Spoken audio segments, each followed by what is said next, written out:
નમસ્કાર મિત્રો, હું છું આકાશ બ્રહ્મભટ્ટ। આજે આપણે ચર્ચા કરીશું ભારત રશિયા ડીલ S-400 વિશે। અત્યારે હાલ આ પોઈન્ટ કેમ ચર્ચામાં છે તે પણ સમજીશું।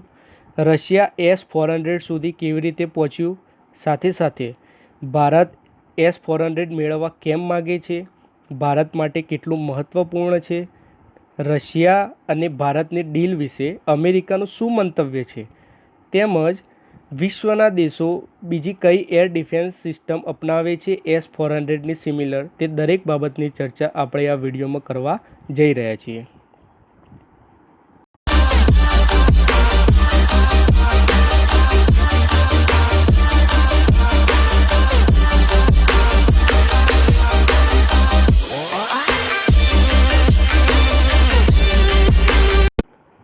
S-400 air defence system Russia આ લેવલે કેવી રીતે પહોંચ્યું તે આપણે જોઈશું સ્ટેપ બાય સ્ટેપ।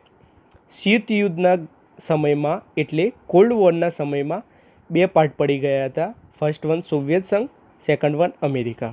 હવે આ બે પાર્ટની અંદર અત્યાધુનિક હથિયારો વધારવાની સ્પર્ધા લાગી। સોવિયત સંઘ દ્વારા MiG TU અને MU TU એન્ડ SU સિરીઝના લડાકુ વિમાન વિકસિત કરવામાં આવ્યા, જ્યારે અમેરિકા દ્વારા F અને P સિરીઝના વિમાનો વિકસિત કરવામાં આવ્યા। હવે જે અમેરિકા દ્વારા જે વિમાનો એરક્રાફ્ટ વિકસિત કરવામાં આવ્યા છે તે સોવિયત સંઘના લડાકુ વિમાનોની કમ્પેરમાં વધારે એડવાન્સ હતા, વધારે સારા હતા, વધારે બહેતર હતા। તો સોવિયત સંઘ દ્વારા એવો વિચાર કરવામાં આવ્યો કે આપણે લડાકુ વિમાનો અમેરિકાની કમ્પેરમાં થોડા વીક પડે છે, તો મિસાઇલ અને વિમાનોને તોડી પાડવા માટે એક સિસ્ટમની રચના કરવામાં આવે, સિસ્ટમ જનરેટ કરવામાં આવે। સાથે સાથે બીજો પણ એક પોઈન્ટ ઓફ વ્યૂ છે એ કે જો US કોન્ટિનેન્ટ જે છે તે ઘણો દૂર છે, કમ્પેર ટુ એશિયાની કમ્પેરિઝનમાં ઘણો દૂર છે, અને US ઉપર મિસાઇલથી જ હુમલો કરી શકાય છે। બિગ રેન્જ સિસ્ટમ બનાવી છે US દ્વારા, અને એવી રીતે ડિઝાઇન કરવામાં આવી છે કે કોઈ પણ હાઈ સિસ્ટમ ત્યાં અવેલેબલ થાય, અમુક કિલોમીટરમાં મિસાઇલનો ખતરો ઉદ્ભવે તો તે ઇન્ટરસેપ્ટ કરીને US કન્ટિનેન્ટને જણાવી લે છે।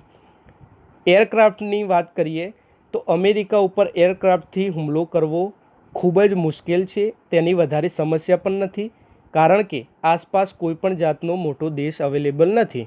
જ્યારે રશિયા જે છે એ કન્ટિનેન્ટલ પાર છે, એટલે તેને જહાજો અને બેલિસ્ટિક મિસાઇલોનો પણ ખતરો રહેલો છે, જે અત્યારે હાલ ઇન્ડિયાની સિચ્યુએશન છે, જે ભૌગોલિક પરિસ્થિતિ ધરાવે છે એ ટાઈપની ભૌગોલિક પરિસ્થિતિ રશિયા ધરાવે છે। તો રશિયાએ શું કર્યું, S સિરીઝનું નિર્માણ ચાલુ કર્યું। S સિરીઝમાં સૌથી પહેલાં 1967, ઓબ્વિયસલી 1967માં સોવિયત સંઘ હતું, તો તેમણે S-200નું નિર્માણ કર્યું। આ જે નિર્માણ કરી, આ જે સિસ્ટમ બનાવવામાં આવી તે અત્યાધુનિક મિસાઇલ વિમાનને મારવામાં સક્ષમ હતી। એના પછી 11 વર્ષ પછી 1978માં S-300 એર ડિફેન્સ સિસ્ટમ બનાવવામાં આવી, જે ઓબ્વિયસલી S-200 કરતાં વધારે સારી ગુણવત્તા ધરાવતી હતી। પછી શું થયું, જે S-200 છે, S-200 જે છે અત્યારે હાલ પણ લાંબી દૂરી માટે સરફેસ ટુ એર મિસાઇલ સિસ્ટમમાં અવેલેબલ છે। એના પછી 1991માં સોવિયત સંઘનું વિઘટન થઈ ગયું। ઓબ્વિયસલી રશિયા સોવિયત સંઘનો સૌથી મોટો દેશ હતો, જેના કારણે હથિયારો તેને વિરાસતમાં મળી ગયા। ત્યાર પછી હવે વાત કરીએ S-400। તમે જોઈ શકો છો મિત્રો, S-400 પહેલાં S-200 અને S-300નું નિર્માણ થઈ ચૂક્યું છે। S-400નું રચના થઈ એપ્રિલ 28, 2007ની અંદર એર ડિફેન્સ સિસ્ટમ અત્યારે હાલ રશિયાના સૈન્ય જોડે S-400 ડિફેન્સ સિસ્ટમ જ અવેલેબલ છે। હવે હાલની પરિસ્થિતિએ જો વાત કરીએ તો વિશ્વની સૌથી ઉત્તમ પ્રણાલી કહેવામાં આવે છે। આ બાબત રશિયા નથી કહેતું મિત્રો, ધ ઇકોનોમિસ્ટ એક ન્યૂઝપેપર છે, એક મેગેઝિન છે, જેનું મુખ્યાલય આવેલું છે યુનાઇટેડ કિંગડમમાં। એમને 2007માં એક રિપોર્ટ રજૂ કરી હતી, અને એ રિપોર્ટ મુતાબિક વિશ્વની સૌથી ઉત્તમ પ્રણાલી ડિફેન્સ સિસ્ટમની વાત કરીએ તો S-400 અત્યારે હાલ અવેલેબલ છે તે છે। સાથે સાથે સ્વીડનમાં પણ એક Stockholm International Peace Research Institute દ્વારા દાવો કરવામાં આવ્યો કે S-400 વિશ્વની સૌથી ઉત્તમ પ્રણાલી છે. અત્યારે હાલ S-500નો વિકાસ રશિયા દ્વારા ચાલુ છે અને 2020ના અંત સુધીમાં બનાવી દેવામાં આવશે તેવું રશિયન ગવર્મેન્ટ દ્વારા નિવેદન આપવામાં આવ્યું છે. રશિયા એર ડિફેન્સ સિસ્ટમની મહત્વતા એ બાબતથી પણ આપણે સમજી શકીએ કે અમેરિકા પોતાના અત્યાધુનિક વિમાનોને આની રેન્જમાં ન પકડાય તે માટે સતત પ્રયત્નશીલ રહે છે. રશિયા દ્વારા ઈરાન અને સિરિયાને S-300 આપવાનો સમાચાર જસ્ટ ન્યૂઝ લીક કર્યા હતા. તેના વિરોધ અમેરિકાએ ખૂબ જ નોંધાવ્યો હતો અને ખાસ કરીને જે નાટોના દેશો છે તે તમામ દેશોએ વિરોધ રજૂ કર્યો હતો. હવે વાત કરીશું આપણે રશિયા અને ભારતની ડીલ વિશે.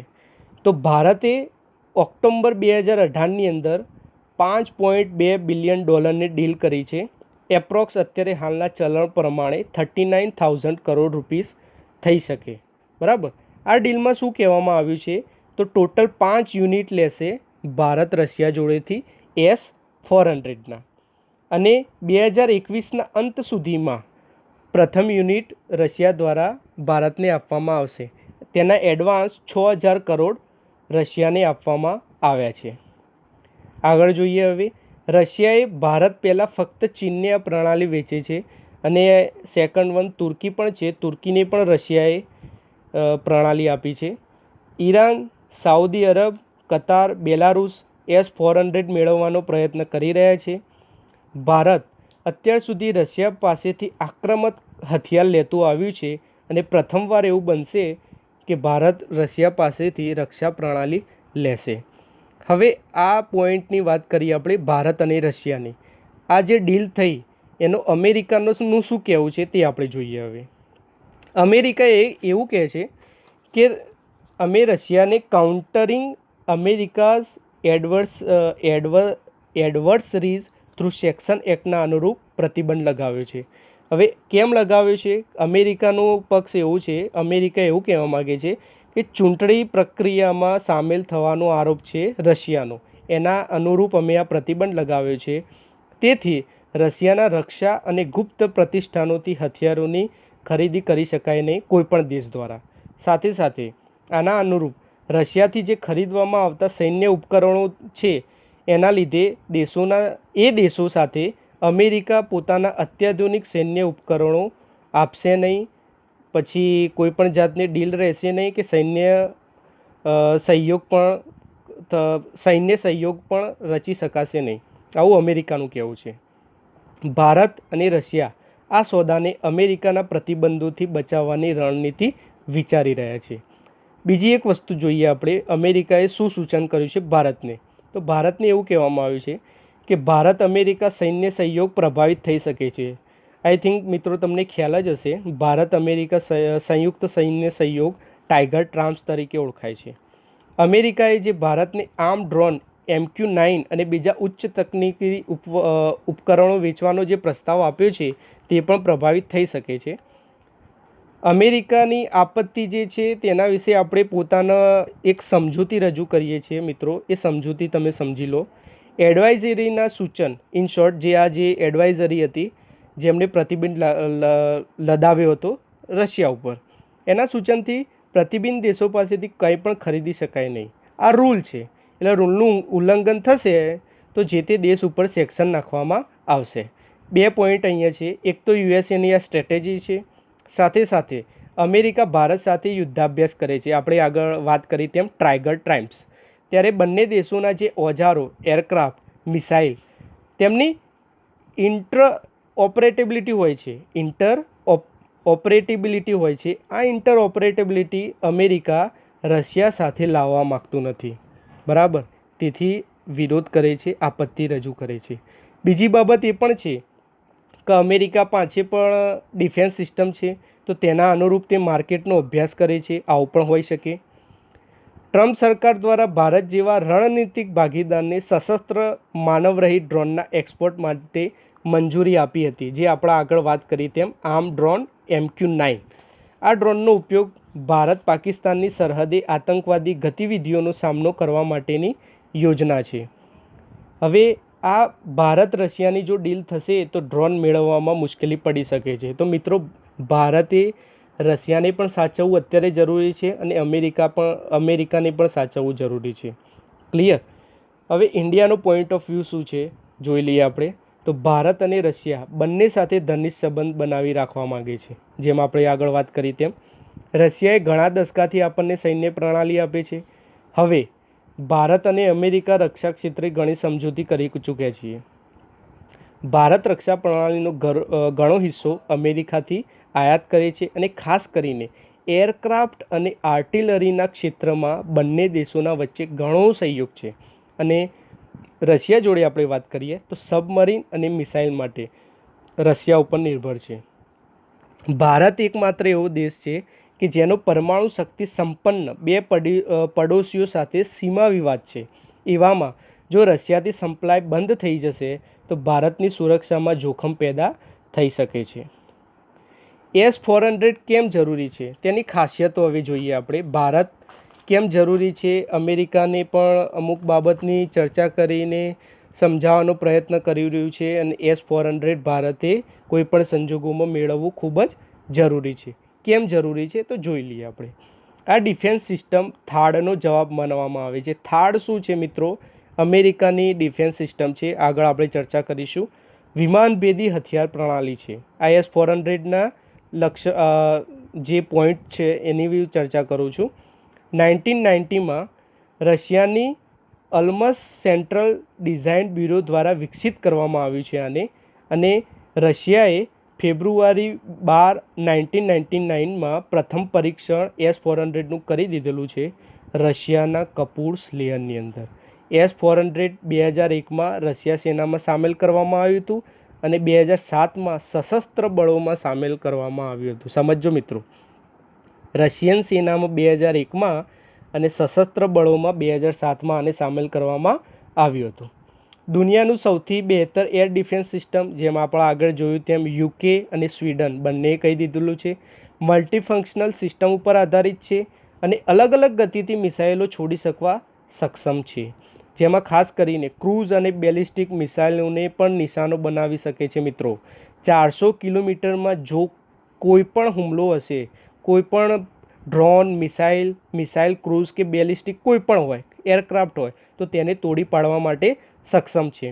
કમાન્ડ અને કંટ્રોલ સિસ્ટમ ઉપર કામ કરે છે અને ઓબ્જેક્ટને ટાર્ગેટ કરવા ઘણા રડાર યુનિટ્સ લાગેલા છે આ સિસ્ટમની અંદર, જે સંભવિત મિસાઇલ હુમલાની તરત જાણકારી આપે છે રડારના આધારે અને જરૂર પડે એન્ટી મિસાઇલ છોડીને દુશ્મનને નષ્ટ કરવા સક્ષમ છે.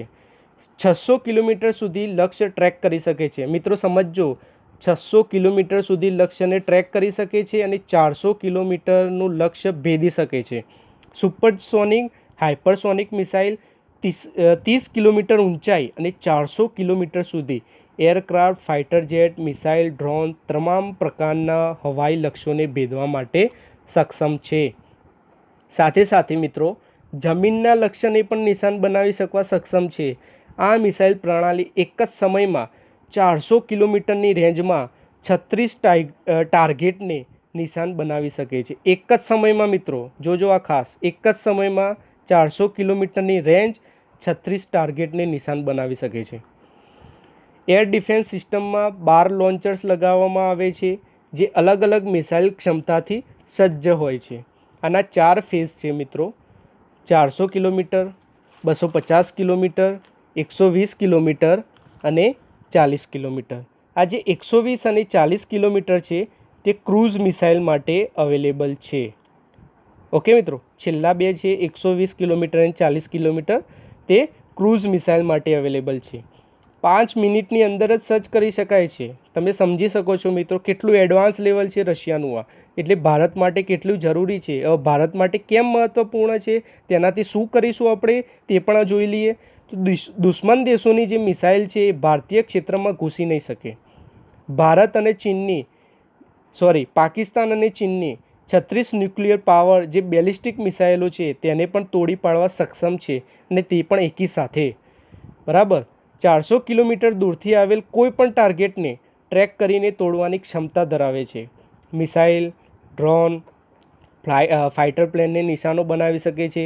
વિશેષજ્ઞોનો એવો પણ દાવો છે કે 5મી પેઢીના જે અમેરિકી અત્યાધુનિક F-35 લડાકુ વિમાનો છે તેને પણ તોડી પાડવા સક્ષમ છે. કઈ સિસ્ટમ? S-400. તે જ રીતે ચીને જે 5મી પેઢીનું ફાઇટર પ્લેન બનાવ્યું છે J-20A, તેનું પરીક્ષણ કરી દીધેલું છે અને સેનામાં પણ તૈનાત છે. આ જે ચીનનું ફાઇટર પ્લેન છે મિત્રો J-20A, તેનું પરીક્ષણ એને S-400 જોડે કરી દીધેલું છે. બરાબર. પાકિસ્તાન ચીનની મદદથી 5મી પેઢીના ફાઇટર પ્લેન AZN માટે કામ કરી રહ્યું છે. એવામાં ભારતે પોતાની સુરક્ષા અભેદ બનાવવાની ખૂબ જ જરૂરી છે. એટલે માટે S-400 ભારત માટે ખૂબ જ જરૂરી છે. બીજી વસ્તુ જોઈએ, S-400 ભારતીય પ્રણાલીમાં સામેલ થવાથી સૈન્ય શક્તિ ખૂબ જ મજબૂત થઈ જશે. ભારતીય સીમા પર પાકિસ્તાન દ્વારા જે લગાતાર ગોળીબાર થાય છે, ચીની ઘૂસણખોરી થાય છે, અત્યારે હાલ લદ્દાખમાં જે થઈ તમે જોઈ શકો છો મિત્રો, તેને જવાબ આપવા માટે એર ડિફેન્સ સિસ્ટમ ખૂબ જ અહમ ભૂમિકા નિભાવશે. પાકિસ્તાનની જે ઓછી રેન્જ ધરાવતી પરમાણુ મિસાઇલ છે તેને પણ નષ્ટ કરવા ખૂબ સક્ષમ છે. ભારતની વાયુ પ્રણાલી આનાથી મજબૂત થઈ જશે. S-400 જ્યારે ભારતીય સૈન્યની અંદર સામેલ થશે, ઓબ્વિયસલી વાયુ પ્રણાલી મજબૂત થઈ જશે. ભારત ચીન જે અપ્રોક્સ 4000 કિલોમીટર લાંબી સરહદની સુરક્ષા ધરાવે છે, આ સરહદની સુરક્ષા માટે ખૂબ જ ઉપયોગી છે. તેમજ તિબ્બતની અંદર જે ચીની સેનાની ગતિવિધિઓ છે તેના ઉપર નજર રાખી શકાશે. ભારત પાસે બેલિસ્ટિક મિસાઇલ ડિફેન્સ માટે અત્યારે હાલ કોઈ સિસ્ટમ નથી. DRDO દ્વારા પ્રયત્નો અત્યારે હાલ ચાલુ છે, પરંતુ તે બનતા સૈન્યની અંદર ટેસ્ટિંગ થાય, યુઝ થાય, આ બધી પ્રોસેસ થતાં ખૂબ વાર લાગશે. એટલે S-400 જેમ બને એમ જલ્દી ભારત જોડે આવી જાય તે ખૂબ જ ઇમ્પોર્ટન્ટ છે. આ ડિફેન્સ સિસ્ટમથી ભારત અફઘાનિસ્તાનમાં પાકિસ્તાનની વાયુ ગતિવિધિઓને પણ કંટ્રોલ કરી શકે છે. 400 કિલોમીટરની વિશાળ રેન્જમાં પાકિસ્તાનની પૂરી એરબેઝ આવી જાય મિત્રો, સમજજો. 400 કિલોમીટરની વિશાળ રેન્જમાં પાકિસ્તાનની પૂરી એરબેઝ આવી જાય છે. એ ઉપરથી આપણે કહી શકીએ કે આ સિસ્ટમ પાકિસ્તાનના જે એરક્રાફ્ટમાં લગાવેલ શરૂઆતી ચેતવણી પ્રણાલી પણ છે તેને પણ ભેદી શકવા સક્ષમ છે. S-400 ડિફેન્સ સિસ્ટમથી ન ફક્ત દુશ્મન દેશોના હુમલાનો જવાબ આપવા સક્ષમ, પરંતુ સરહદી સુરક્ષા માટે પણ કરી શકાય છે. હવે આ ડિફેન્સ સિસ્ટમ કાર્ય કઈ રીતે કરે છે તે આપણે જોઈએ. બધી વાત સાચી કે એર ડિફેન્સ સિસ્ટમથી આ થશે, આ રીતે ફાયદો થશે, પણ એ કાર્ય કેવી રીતે કરે છે તે પણ આપણે સમજવું ખૂબ જ જરૂરી છે. તો સૌથી પહેલાં મિસાઇલ, રોકેટ કે વિમાન 400 કિલોમીટરમાં તો તોડી શકાશે, એને નષ્ટ કરી શકાશે, પરંતુ 700 કિલોમીટર જ્યારે ટ્રેક થશે, 600 કિલોમીટર, તો એ ટ્રેક વખતે સૌથી પહેલાં આપણને ખ્યાલ આવશે કે મિસાઇલ છે, રોકેટ છે કે વિમાન છે, તેની ઓળખાણ થશે સૌથી પહેલાં. હવે આ ઓળખાણ જે તે ઉપગ્રહ, જે તે આપણા ભારત દેશના જે ઉપગ્રહો છે તેના દ્વારા ઓળખાણ થશે. હવે પૃથ્વીના કોઈ પણ ખૂણામાં મિસાઇલ પ્રક્ષેપણનો પ્રયત્ન થાય ત્યારે તરત જ આ સિસ્ટમ એક્ટિવ થઈ જાય છે અને ઉપગ્રહ દ્વારા જે માહિતી મોકલવામાં આવી છે તે માહિતીની પુષ્ટિ થાય છે. જેવું ખ્યાલ આવે કે આ મિસાઇલ છે, રોકેટ છે કે વિમાન છે, જેવું ડન થાય ત્યારબાદ સિસ્ટમ જાતે જ નિર્ણય લેશે અને દુશ્મન મિસાઇલને કયા ચરણમાં નષ્ટ કરવામાં આવે તે નિર્ણય લઈ લેવામાં આવશે. ખાસ કરીને પ્રથમ ચરણમાં જ મિસાઇલને નષ્ટ કરવું હિતાવહ છે, કારણ કે પ્રથમ ચરણમાં જે દિશામાં મિસાઇલ છોડેલી હોય તે જ દિશામાં રહે છે અને જેનાથી મિસાઇલ નષ્ટ કરવામાં સરળતા, તેમજ જે મિસાઇલ નષ્ટ થયા પછી જે કાટમાળ ધરતી ઉપર પડે છે તેનું નુકસાન આપણે ઘટાડી શકીએ છીએ. ક્લિયર મિત્રો? હવે આપણે જોઈએ રશિયાની જે S-400ની વાત કરી તો વિશ્વના બીજા દેશો પણ કોઈક ડિફેન્સ સિસ્ટમ બનાવી હશે, યુઝ કરતા હશે, તો તેનું જોઈએ. ફ્રાન્સ અને ઇટાલીએ બે દેશોના સંયુક્ત સાહસે એસ્ટર મિસાઇલ સિસ્ટમ બનાવી છે જે ડિફેન્સ સિસ્ટમ છે. S-15 and S-30 anti missile અને એન્ટી એરક્રાફ્ટ પ્રણાલીથી આ કામ કરે છે. ફ્રાન્સ અને ઇટાલી તો આનો ઉપયોગ કરવાના જ છે, સાથે સાથે બ્રિટન પણ આ પ્રણાલીનો ઉપયોગ કરે છે. હવે વાત કરીએ અમેરિકા અને ઇઝરાયલની. પેલી વાત કરીએ આપણે ફ્રાન્સ, ઇટલી અને બ્રિટન આનો ઉપયોગ કરે છે એસ્ટર ડિફેન્સ મિસાઇલ સિસ્ટમ. અમેરિકા અને ઇઝરાયલની વાત કરીએ તો એરો મિસાઇલ ઉપર આધારિત વાયુ રક્ષા પ્રણાલી ધરાવે છે અમેરિકા અને ઇઝરાયલ. ઇઝરાયલ જે આ એરો સિસ્ટમ છે એ કોણે બનાવી છે? તો ઇઝરાયલ એરો ડિફેન્સ સિસ્ટમ અને બોઈંગ કંપની અમેરિકાની છે અને ઇઝરાયલ એરો ડિફેન્સ સિસ્ટમ ઇઝરાયલની છે. આ બે કંપનીઓના સંયુક્ત સાહસે તેનું નિર્માણ કર્યું છે. અને પર્ટિક્યુલર આપણે અમેરિકાની વાત કરીએ તો તેની સિસ્ટમ છે thermal high altitude area defence system. આગળ આપણે જોયું ને મિત્રો થાડ, આનું શોર્ટ નામ છે થાડ. અમેરિકાનું thermal high altitude area defence system દુનિયાની સર્વશ્રેષ્ઠ વાયુ રક્ષા પ્રણાલીમાંની એક. 1991ના ખાડી યુદ્ધ પછી સંભવિત મિસાઇલ હુમલાથી બચવા વિકાસ કરવામાં આવ્યો. ક્લિયર મિત્રો, મિસાઇલ હુમલાથી બચવા વિકાસ કરવામાં આવ્યો છે. અને અત્યારે હાલ સંયુક્ત આરબ અમીરત અને દક્ષિણ કોરિયામાં આને તૈનાત કરવામાં આવ્યું છે. સેમ સિસ્ટમ ઘણા દેશોમાં લગાવવામાં આવી છે. હવે આ બધી આપણે ચર્ચા કરી S-400ની ઇતિહાસથી લઈને એનું મહત્ત્વ ભારત માટે કેમ જરૂરી છે, બધી વાત સાચી. પણ અત્યારે હાલ હું કેમ ચર્ચા કરું છું, સૌથી મોટો પોઈન્ટ એ છે અત્યારે હાલ હું કેમ ચર્ચા કરું છું, કરંટ ટોપિકમાં આનું સ્થાન કેવી રીતે આવ્યું. તો સમજીએ મિત્રો એનું. રાજનાથસિંહ આપણા રક્ષામંત્રી રશિયા ગયા છે. કેમ ગયા છે? મોસ્કો વિક્ટરી પરેડ છે 24 જૂન, એટલે આજે 26 જૂન છે મિત્રો, હું રેકોર્ડ કરું છું વિડીયો. 1-2 દિવસ પહેલાં 24 જૂન મોસ્કો વિક્ટરી પરેડનું આયોજન થઈ ગયું. આ મોસ્કો વિક્ટરી પરેડ કેમ યોજાય છે એ પણ એક સમજી લઈએ મિત્રો. તો સેકન્ડ વિશ્વયુદ્ધ, નાઝી જર્મનીએ સરેન્ડર કર્યું 9 જૂને રશિયા સમક્ષ. બરાબર, વિશ્વયુદ્ધનો અંત આવ્યો અને એના 1.5 મહિના પછી રશિયાએ 24 જૂને વિક્ટરી પરેડનું આયોજન કર્યું 1945માં. તે પરંપરા હજી સુધી ચાલી આવે છે અને દરેક 24 જૂને મોસ્કો વિક્ટરી પરેડનું આયોજન કરવામાં આવે છે.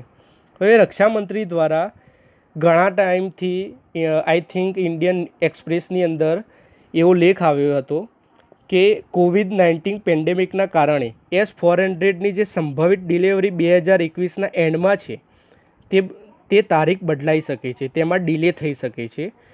તો ભારતનું અત્યારે હાલ ચાઇના સાથે જે ડિસ્પ્યુટ ચાલે છે, લદ્દાખની અંદર તમને ખ્યાલ હશે, પછી પાકિસ્તાન દ્વારા વારંવાર સીઝ ફાયરનું ઉલ્લંઘન થઈ રહ્યું છે. તો ભારતને S-400ની જરૂર છે જેમ બને એમ જલ્દી.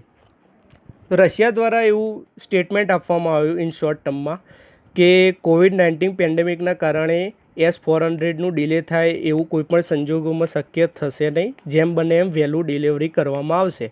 તો કેટલું વહેલું થશે એની પણ ચર્ચા થશે અને જેટલું બને એટલું વહેલું થાય એ માટે રક્ષામંત્રી દ્વારા રશિયાના વિદેશ મંત્રીને વાત કરવામાં આવી છે અને અત્યારે હાલ રશિયાની અંદર તેની ચર્ચા પણ થઈ ગઈ હશે. આગળ જોઈએ મિત્રો, ચાઇના પાસે S-400 ઓલરેડી અવેલેબલ છે. આપણે જોયું તેમ એને ટેસ્ટિંગ પણ કરી દીધું, યુઝ પણ કરી દીધું.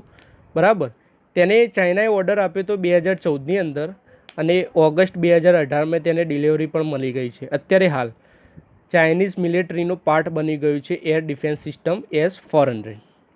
બીજી વસ્તુ જોઈએ મિત્રો, તો ચાઇના અને પાકિસ્તાનનું એક સંયુક્ત યુદ્ધાભ્યાસ છે જેનું નામ છે શાહીન. તો આ યુદ્ધાભ્યાસમાં ચાઇનાએ S-400નો ઉપયોગ કરી લીધો અને પાકિસ્તાનના સૈનિકોને એક હિન્ટ આપી દીધી કે S-400 કેવી રીતે કાર્ય કરે છે. બરાબર, તો પાકિસ્તાનના સૈન્યને S-400 વિશે માહિતી છે તેટલું ભારતીય સૈન્યને નથી, થેન્ક્સ ટુ ચાઇના. ઓકે, તો આઈ થિંક તમને ખ્યાલ આવી ગયો હશે કે આ બધું શું થઈ રહ્યું છે. S-400 માટે રાજનાથસિંહ કેમ રશિયા ગયા છે. Okay, clear. એક વસ્તુ સમજજો મિત્રો, મેડ ઇન ઇન્ડિયાની પણ એક એર ડિફેન્સ સિસ્ટમ છે જેનું નામ છે આકાશ. એ અત્યારે હાલ લદ્દાખની અંદર ડિપોર્ટ કરવામાં આવી છે. સમજજો મિત્રો, આ નકશો તમે ડાબી સાઈડનો જોઈ શકો છો. લદ્દાખ, એના ઉપર છે અક્સાઈ ચીન, જે ચીનનો પાર્ટ છે. તો આ લદ્દાખના બોર્ડર ઉપર આકાશ ડિફેન્સ સિસ્ટમ એલોકેટ કરી દેવામાં આવી છે. હવે S-400નો જો ચાઇના ઉપયોગ કરશે અક્સાઈ ચીનની અંદર, તો ભારતનો જે પૂર્વોત્તર પટ્ટો છે, જે સૈનિકની ગતિવિધિઓ છે અને એરબેઝ છે, દરેક માહિતી ચાઇનાને મળી રહેશે.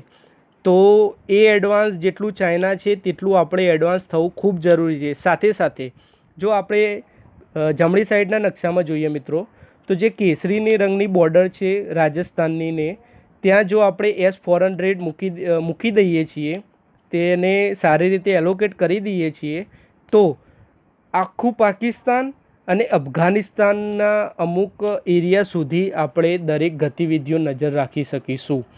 તો મિત્રો તમે સમજી શકો છો S-400 આપણા માટે કેટલું જરૂરી છે. જેમ બને એમ આપણા જોડે જલ્દી પહોંચી જાય એ પણ જરૂરી છે. આ બાજુ પૂર્વોત્તરની આપણે વાત કરીએ ત્યાં પણ આપણે જરૂરી છે. ચાઇનાની બોર્ડર સિક્કિમ અને તિબેટની અંદર જે ચાઇનીઝ કંપનીઓ છે ત્યાંની હલચલ ઉપર આપણે સારી રીતે નજર રાખી શકીશું. ક્લિયર છે મિત્રો?